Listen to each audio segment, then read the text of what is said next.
Urgent, Ceuta et Melilla, territoire marocain sous occupation espagnole depuis des siècles, au cœur du débat politique et diplomatique entre le Maroc et l'Espagne, les villes de Ceuta et Melilla demeurent l'un des plus anciens dossiers coloniaux non résolus en Afrique du Nord. Ces deux villes, situées sur la côte nord du Maroc, sont sous contrôle espagnol depuis des siècles, bien qu'elles fassent partie intégrante du territoire marocain.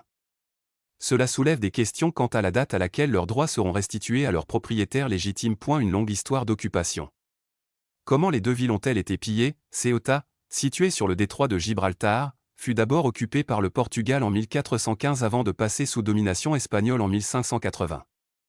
Melilla fut capturée par l'Espagne en 1497 dans le cadre d'un plan expansionniste colonial visant à contrôler des emplacements stratégiques au Maroc. Depuis lors, les deux villes sont devenues une enclave espagnole fortifiée, bien que leur histoire, leur identité et leur population affirment leurs racines marocaines. Le Maroc exige, et l'Espagne refuse. Au cours des dernières décennies, le Maroc a constamment affirmé son droit à récupérer Ceuta et Melilla, exigeant que l'Espagne ouvre des négociations sérieuses sur la décolonisation. En revanche, Madrid insiste sur le fait que les deux villes font partie de son territoire souverain, soutenu par une position européenne qui considère Ceuta et Melilla comme les frontières sud de l'Union européenne.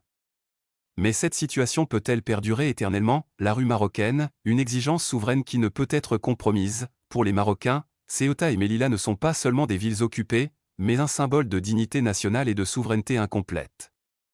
La question de leur retour reste donc fortement présente dans la conscience du peuple marocain, alors que les appels à un débat international sur la fin de l'occupation espagnole se multiplient. Le moment de vérité approche-t-il? Avec les changements géopolitiques dans la région et les pressions auxquelles l'Espagne est confrontée en interne, les observateurs estiment que le moment est peut-être venu de rouvrir le dossier de Ceuta et Melilla sur la scène internationale. Assistera-t-on un jour au retour des deux villes à la souveraineté marocaine? Ou le conflit va-t-il continuer pendant des générations? Seuls les jours à venir le révéleront.